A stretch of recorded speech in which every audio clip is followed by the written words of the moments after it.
Hello, my name is Burke Hedges, author of the best-selling book, The Parable of the Pipeline. I open my book with a story about Pablo and Bruno, who take two very different paths in their quest for financial independence. What you're about to see is the delightful animated story of their adventure. So, sit back, relax, and enjoy the life-changing lessons in The Parable of the Pipeline.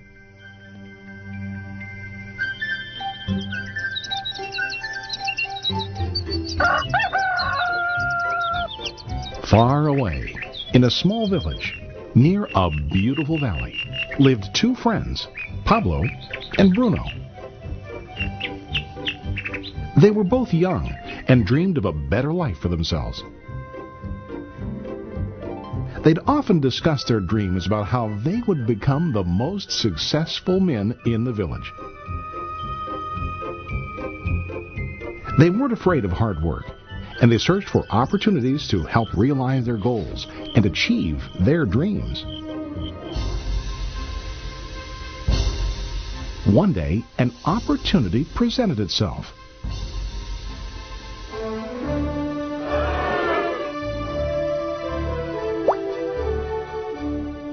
The mayor of the village decided to hire two people to bring water from a spring up on the mountain, across the valley, back down to the village.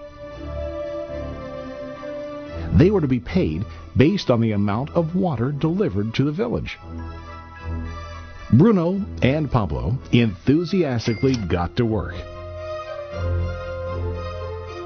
Every day, from morning till evening, they carried buckets to and from the spring. They worked hard, carrying water to the village. In the evening, they'd return home with their day's wages.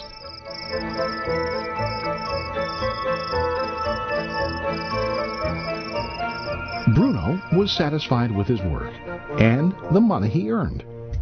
He was sure that with this work he could achieve his dreams. Bruno thought that to increase his wages he could use bigger buckets to bring more water each trip.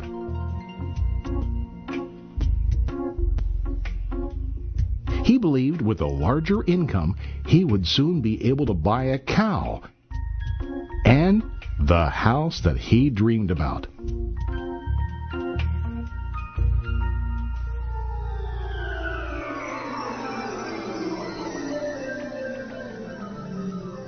Now Pablo was not satisfied. At the end of the day, his back and hands ached, and he was exhausted. He was looking for an easier way to earn more. One day an idea occurred to Pablo. He imagined building a pipeline to deliver the water from the mountain spring to the village. With this pipeline, he could get more water to the village without carrying buckets back and forth from the spring to the village. Soon, he got very excited about his idea and began to plan. Pablo, of course, shared his idea with his friend Bruno and asked him to join with him to work on and help build the pipeline. Bruno thought the idea was crazy. All Bruno could think about was what his money could buy today and how to get it quicker. He felt that building a pipeline would slow him down and delay him in achieving his goals. Instead, Bruno got bigger buckets and went more often back and forth fetching water. He was sure that with this method he could make more money. Pablo decided to build the pipeline on his own. He understood that it would not be easy to build, and it would take time to complete the pipeline. Pablo knew that it could take several years to finish, but he set his mind on his goal. Every day he worked and carried water like before. But on weekends and during his spare time, he worked hard to dig in the rocky soil and build his pipeline. In the first month, there was little to show for his work.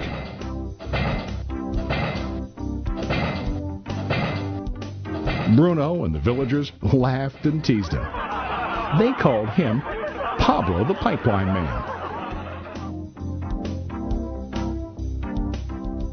During this time, Bruno's income doubled. He already bought a cow and a bigger house. His lifestyle changed. He now spent time after work in the bar, enjoying his hard-earned wages from delivering water.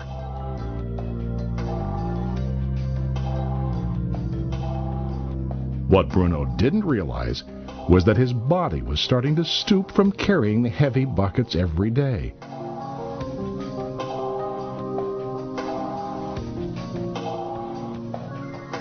His face looked worn and his body tired. Soon, he began to carry less and less water due to the wear and tear on his body.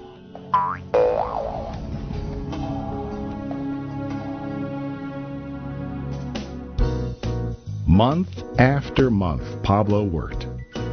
Soon a year passed, and then a second year. Finally, Pablo finished his pipeline. He now used his pipeline to deliver water to the village instead of carrying buckets. Pablo was now earning more money than ever before.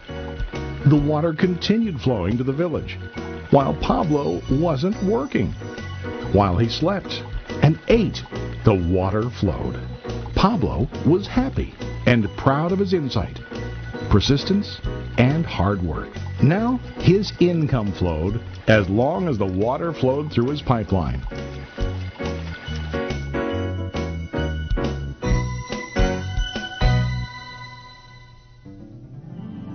The story of Bruno and Pablo is a reflection of life. Their jobs symbolize what most people do to earn money. Bruno gets his money using buckets. He goes back and forth, carrying his buckets from the spring to the village in exchange for money.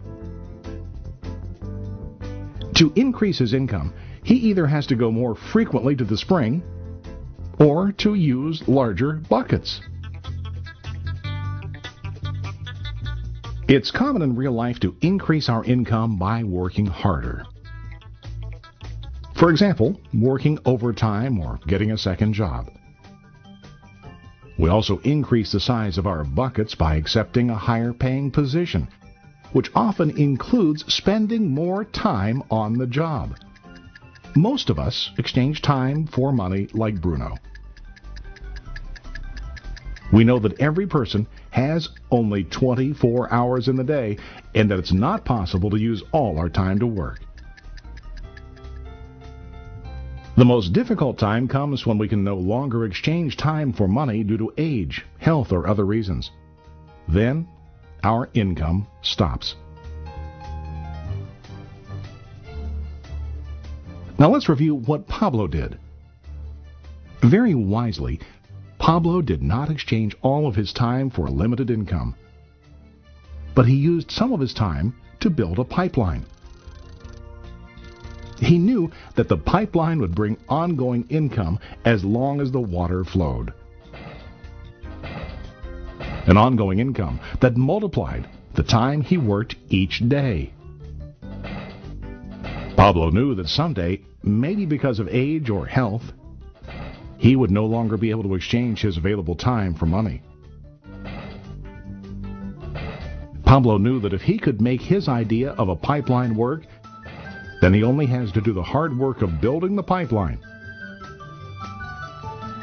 After the pipeline was completed, Pablo was able to monitor and maintain the flow of water to ensure that his income will continue. Pablo has shown us that to earn an income, we don't always have to directly exchange time for money. There really are better ways. How about you?